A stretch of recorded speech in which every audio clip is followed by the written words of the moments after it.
Assalamualaikum warahmatullahi wabarakatuh. Di pertemuan kedua pada mata kuliah Data Visualization, kita akan belajar mengenai data, fungsi datanya, dan jenis-jenis datanya. Oke, langsung saja. Yang pertama ada fungsi data. Fungsi data di dunia penelitian yang pertama sebagai dasar atau acuan dalam perencanaan kegiatan atau penelitian. Misalnya, kita mau membuat kegiatan atau penelitiannya itu tingkat kelulusan dari mahasiswa. Nah, berarti data yang kita gunakan yaitu data-data kelulusan dari mahasiswa sebelumnya.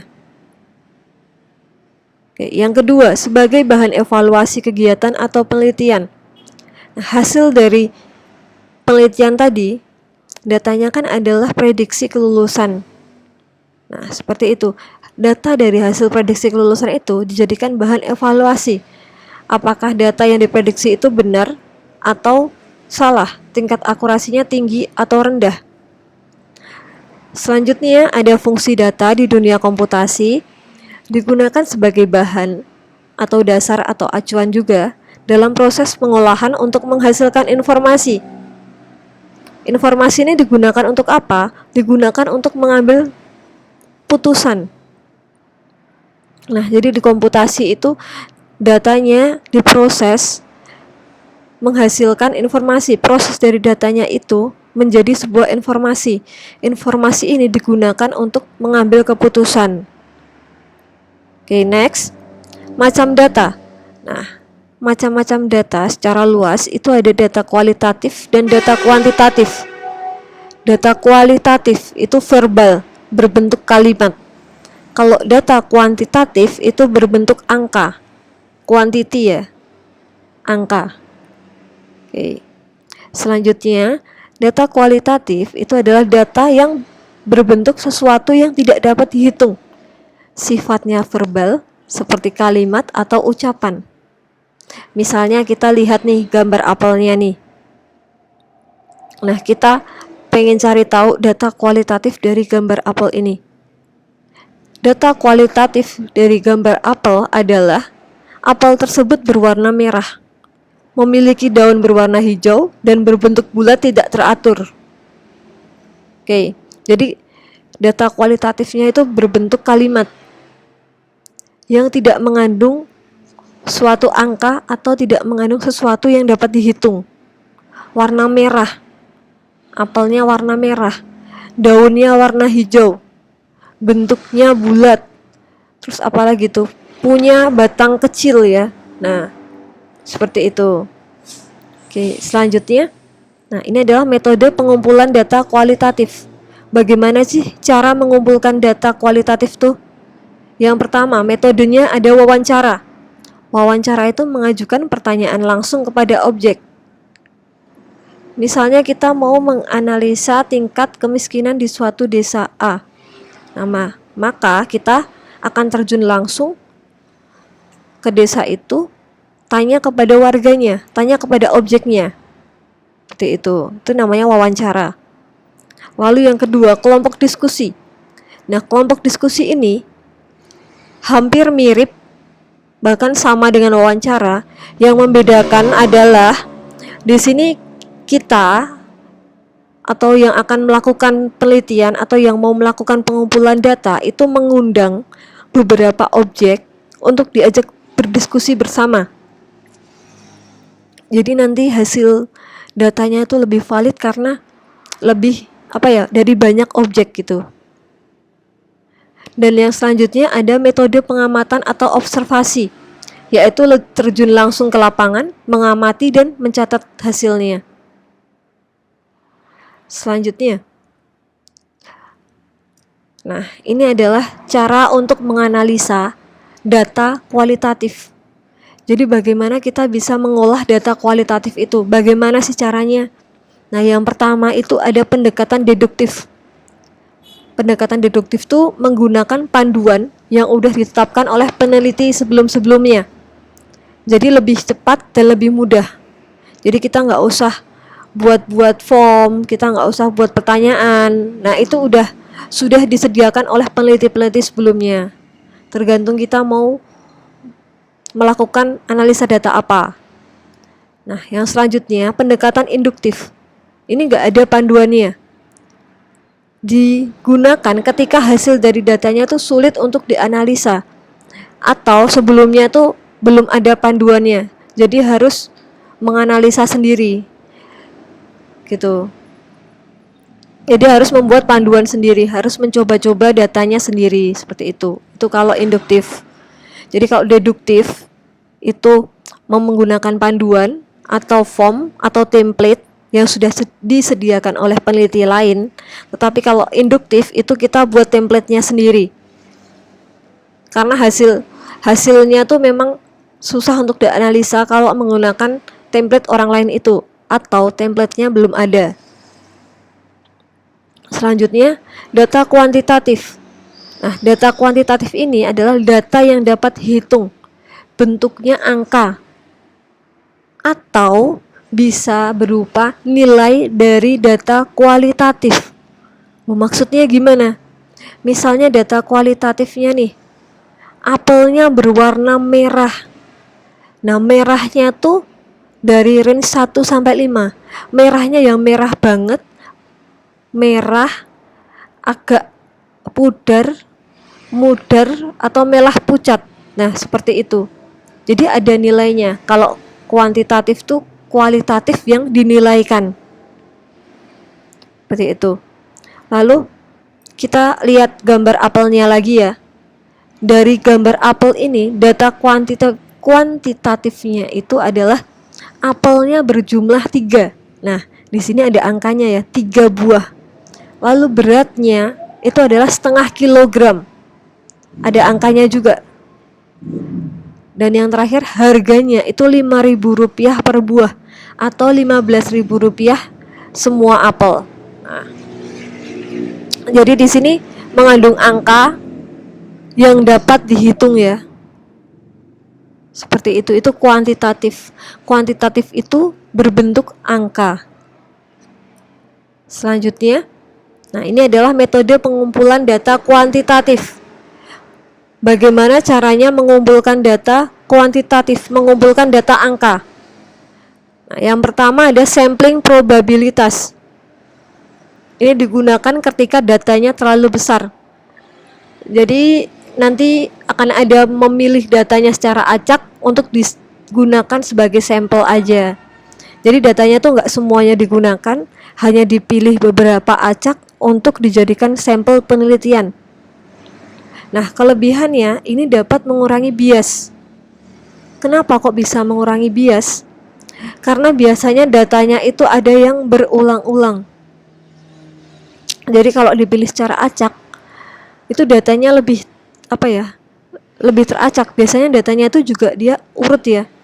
Misalnya nama A itu A semua dulu, A semua, terus dia mata kuliahnya apa aja. Misal nih A mata kuliahnya apa, nilainya berapa aja, itu ke bawah A terus B terus C terus, sesuai dengan mata kuliahnya. Nah, seperti itu kan gimana ya? NIM-nya tuh urut dulu gitu loh. Nah, itu dapat menghasilkan suatu bias. Karena kalau misalnya diurutkan datanya, berarti nanti datanya yang keambil itu hanya data si A aja. Misalnya ada 20 mata kuliah. Nah, berarti kita mau ambil 20 data. Nah, berarti kan 20 itu milik si A sendiri.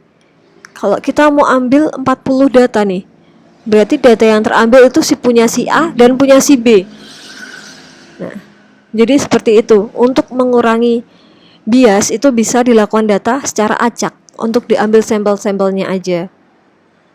Dan yang kedua, metode pengumpulan data kuantitatif yang kedua itu ada wawancara, yaitu mengajukan pertanyaan yang jawabannya mengarah ke angka.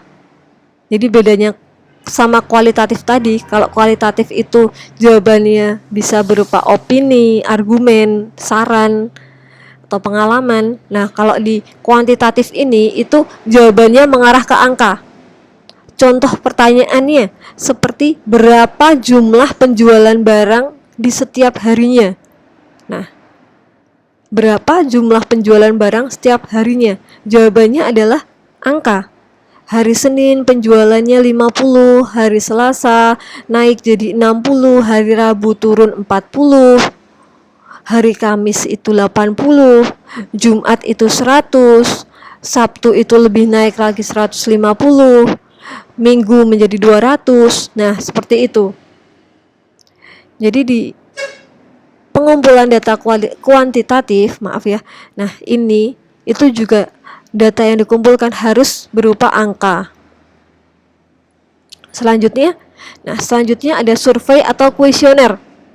Nah, ini juga mirip sebenarnya sama wawancara. Bedanya, kalau survei atau kuesioner tuh menggunakan form, Google Form atau kertas untuk dapat diisi oleh si objek itu.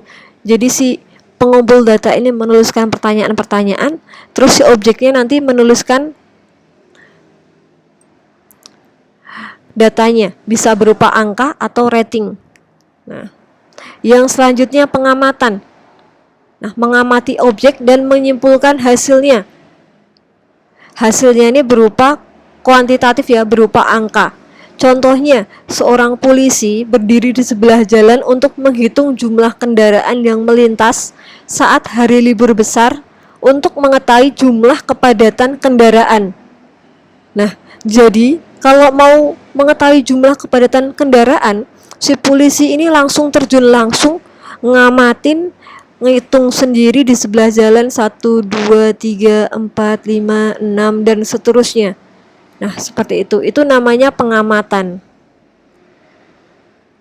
Oke, selanjutnya. Nah, ini adalah analisis data kuantitatif. Yang pertama ada tabulasi silang. Tabulasi silang di sini maksudnya adalah membandingkan minimal 2 kolom untuk mendapatkan suatu kesimpulan atau hasil. Nah, ini datanya saya ambil dari BPS. Kita bisa lihat misalnya di sini kita akan membandingkan ada nggak sih hubungannya pendidikan tertinggi yang ditamatkan dengan jumlah pengangguran. Nah, ini ada rumusnya ya. Nanti kita belajar. Nah, jadi di sana rumusnya bagaimana caranya bisa untuk mendapatkan hasil ini, hasil relasinya. Ada nggak sih hubungannya pendidikan tertinggi yang ditamatkan ini dengan jumlah penganggurannya? Seperti itu. Misalnya di sini tidak sekolah, jumlah penganggurnya 35. Tidak atau belum tamat SD 435. Nah, di sini malah bisa kita lihat ya, kalau yang belum sekolah itu jumlah penganggurnya malah lebih kecil daripada yang lulusan SMU atau SMK. Wah, gimana nih? Oke, tapi di sini akademi atau diploma itu juga lebih kecil. Oke, selanjutnya analisis MACDIF. MACDIF di sini kayak gini, kayak gambar yang sudah saya ambil dari Perpusnas, Perpustakaan Nasional. Jadi ini adalah data yang ditanyakan, ketersediaan koleksi buku. Penting atau tidak penting? Nah, seperti itu. Jadi untuk mengukur nilai terbaik dan terendah. Terbaik atau terburuk, tertinggi atau terendah. Jadi ini udah ada kuesionernya, udah ada kalimat-kalimatnya, udah ada pertanyaannya, tinggal diisi. Nanti dipilih di sini. Ya, ini namanya MACDIF, mengukur nilai yang tidak baik atau terendah atau terburuk dan dibandingkan dengan nilai yang terbaik atau tertinggi. Selanjutnya, analisis SWOT. Mungkin kalian udah tidak asing ya dengan mendengar analisis SWOT ini. Jadi ini menganalisa datanya menggunakan strong, kekuatan, weakness, kelemahan, opportunity, kesempatan atau peluang, dan threat, ancaman, untuk menciptakan strategi bisnis. Oke, maaf ya, ini typo untuknya. Maaf, ini typo. Oke, jadi ini saya kasih contoh. Analisis SWOT untuk penjualan seblak. Kenapa seblak? Nah, yang gampang aja sebenarnya. Penjualan yang lainnya juga boleh. Nah, ini adalah kualitatif SWOT. Ini adalah yang kualitatif ya. Kalau kualitatif itu seperti ini. Grafiknya seperti ini. Strength, kekuatannya harga terjangkau. Menggunakan bahan yang sehat. Strength itu adalah kekuatan dari dalam atau dari dari individunya atau dari tokonya gitu. Terus di sini ada weakness, modal sedikit. Weakness itu ada kelemahan dari diri sendiri juga. Ada traits. Traits ini adalah kelemahan dari luar atau ancaman dari luar. Nah, dari luar nih ancamannya jumlah pesaing. Entah itu pesaingnya dikit atau pesaingnya banyak. Lalu opportunity adalah kesempatan. Kesempatan dari luar. Kesempatan ini apa? Jumlah permintaan pasar itu tinggi. Nah, ini adalah kualitatif. Menggunakan kata-kata secara verbal. Kalau kuantitatif itu adalah kualitatif yang ada skornya. Misalnya, nih, strength, kekuatan, harganya terjangkau. Terjangkau banget enggak? Iya, berarti 5. Jadi di sini skornya 1 sampai 5 ya. Menggunakan bahan yang sehat. Sehat banget enggak? 4, soalnya masih ada micinnya, jadi 4. Lalu weakness, modalnya sedikit. Berapa rating yang modal sedikit? 3 aja, karena modalnya ya lumayan lah. Tinggal beli-beli aja yang belum, kurang sedikit. Lalu trade di sini jumlah pesaing. Jumlah pesaingnya banyak banget enggak? Kalau banyak banget berarti 5. Kalau sedang aja 3. Nah, ini saya milih sedang aja 3. Nilainya 3 jumlah pesaing.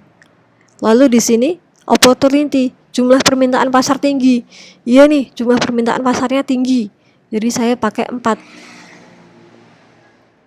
Kenapa 4? Karena mungkin yang satu itu bersaing ya dengan penjualan makanan yang lainnya. Jadi saya nilainya 4 seperti itu. Jadi yang membedakan SWOT kualitatif dan SWOT kuantitatif itu adalah nilainya. Kalau di kualitatif itu hanya kata-kata, tapi kalau di kuantitatif itu ada skornya, ada nilainya, ada range-nya. Oke, biasanya range-nya 1 sampai 5. Dan biasanya sudah diberikan kisi-kisi. Jadi range 1 itu buat nilai yang berapa, range 2 berapa, 3 berapa, sampai ke 5 itu yang paling tinggi. Selanjutnya, jenis data berdasar sifatnya. Yang pertama itu ada discrete. Discrete ini data yang tidak dapat diukur, sehingga harus dilakukan perhitungan untuk mengetahui nilainya. Misalnya yang Pak Polisi tadi, berapa jumlah kendaraan yang lewat. Nah, itu harus dihitung dulu supaya tahu berapa jumlahnya. Terus misalnya ada lagi berapa tamu yang sudah datang. Nah, harus dihitung dulu supaya tahu berapa jumlah tamu yang sudah datang. Jadi kalau discrete ini dia tidak bisa diketahui langsung hasilnya, harus dilakukan perhitungan terlebih dahulu untuk tahu nilainya berapa. Jumlahnya berapa itu harus dihitung dulu untuk jenis data yang discrete. Lalu continue. Nah, kalau continue ini dia adalah data hasil dari pengukuran atau dapat diukur menggunakan suatu alat. Nah, contohnya cuaca hari ini 30 derajat Celcius. Panjang mejanya 50 cm. Terus berat jeruknya adalah 10 kilo. Nah, seperti itu. Jadi continue itu dapat diukur, sedangkan tadi discrete itu tidak dapat langsung diukur, harus dihitung terlebih dahulu. Nah, selanjutnya ini adalah jenis data berdasarkan skala pengukuran. Yang pertama ada data nominal. Nominal ini jelas nilainya bulat. Nah, pada data nominal ini nilainya tuh tidak bisa digunakan untuk operasi matematika, hanya seperti label. Misalnya, siswa dengan kategori miskin itu ditandai dengan angka 1. Terus siswa yang mampu tandai dengan angka 2. Nah, seperti itu. Jadi nilainya tuh hanya sebagai label atau sebagai nominal aja, bukan untuk operasi matematika. Yang selanjutnya ini adalah jenis data ordinal. Data ordinal. Ordinal di sini adalah ranking atau peringkat, atau bisa juga pecahan waktu jarak. Misalnya si A mendapatkan nilai 10, si B 8, si C 8,5. Berarti rankingnya bagaimana? Si A, si C, lalu si B. Seperti itu. Selanjutnya, data berdasarkan skala pengukuran. Yang pertama ada data interval. Data yang tidak memiliki nilai mutlak. Misalnya 0 derajat Celcius sampai 100 derajat Celcius. Nah, walaupun itu nilainya 0, tapi tetap ada nilainya kan. 0 derajat Celcius tuh masih dianggap ada, dinginnya tuh ada kan ya, 0 derajat Celcius. Nah, kalau data ratio atau ratio ini, dia yang mempunyai nilai mutlak. Kalau contohnya itu adalah panjang meja itu 0 meter. Lah berarti kan nggak ada nilainya. Iya kan, 0 meter tuh nggak ada apa ya, ya udah nggak ada. Tapi kalau 0 derajat Celcius itu masih ada. Jadi kalau interval itu ada, tidak mempunyai nilai mutlak. Tapi kalau ratio itu mempunyai nilai mutlak. Jadi nilai mutlaknya tuh ya udah nggak ada. Kalau 0 tuh nggak ada, tapi kalau 1 tuh ada. 1 meter tuh bisa. Tapi kalau 0 meter itu nggak ada. Oke. Selanjutnya. Nah, ini adalah jenis data berdasarkan variabelnya. Yang pertama numerik, data yang berupa angka atau number, ya. Pokoknya numerik itu angka. Lalu data kategorikal, data yang dikelompokkan berdasarkan kategori. Gampang ya kalau ini ya. Kategori kelas A, kategori kelas B, kategori perempuan, kategori laki-laki, dan yang lainnya. Jadi numerik itu buat angka, kategori buat kategori warna, kategori kelas, kategori mata kuliah, dan yang lain-lain. Yang selanjutnya jenis data menurut cara memperoleh datanya, data primer dan data sekunder. Kalau data primer itu diambil langsung dari objeknya, langsung ke objek, wawancara, observasi. Lalu kalau data sekunder itu tidak langsung dari objeknya, bisa baca buku, baca internet, baca koran, baca jurnal, baca blog. Nah, seperti itu. Jadi kalau primer itu langsung ke orangnya, langsung ke objeknya. Kalau data sekunder itu bisa melalui objek lain yang membahas data itu. Ya kan? Primer tuh langsung ke objek, kalau sekunder itu data lainnya dari objek lain yang membahas objek itu. Itu. Selanjutnya, jenis data berdasarkan sumber datanya. Nah, sumber data itu ada internal dan eksternal. Kalau internal itu adalah dari dalam suatu objek itu sendiri. Misalnya keuangannya, gajinya, karyawannya. Kalau eksternal itu adalah mengenai hal di luar suatu objek. Eksternal, luar. Misalnya jumlah pengguna produk, jumlah pesaingnya berapa. Seperti itu. Kalau internal itu dari dalam, kalau eksternal itu dari luarnya, luar suatu objeknya. Nah, ini kayaknya ini yang terakhir ya. Jenis data menurut pengumpulannya. Data cross section, yaitu data yang menunjukkan titik tertentu. Misalnya, laporan bulan Mei 2020, laporan penjualan bulan Mei 2020, cross section, menunjukkan titik tertentu atau dengan tanggal tertentu, data tertentu. Nah, kalau time series itu berkala, itu ada range-nya dari waktu ke waktu atau per periode. Misalnya, laporan penjualan dari bulan Januari sampai Desember 2020. Nah, ini time series. Jadi kalau cross section tuh hanya 1 bulan, kalau time series itu ada periodenya, ada waktu ke waktunya. Januari sampai Desember 2020 itu time series. Laporan penjualan bulan Mei 2020 itu adalah cross section. Cross section laporan bulan Mei, time series laporan bulan Januari sampai Desember 2020. Oke. Nah, udah selesai ini referensinya. Dan salah satunya saya juga mengambil dari hasil kursus saya ya. Biasa kursus online di decoding. Nah, yang lainnya saya ambil dari sini. Silahkan ditanyakan kalau misalnya ada kesulitan, dan kalau misalnya saya juga ada salah kata, mohon maaf. Kalau ada yang mungkin salah kata atau salah info juga boleh dibenarkan. Sekian dari saya. Wassalamualaikum warahmatullahi wabarakatuh.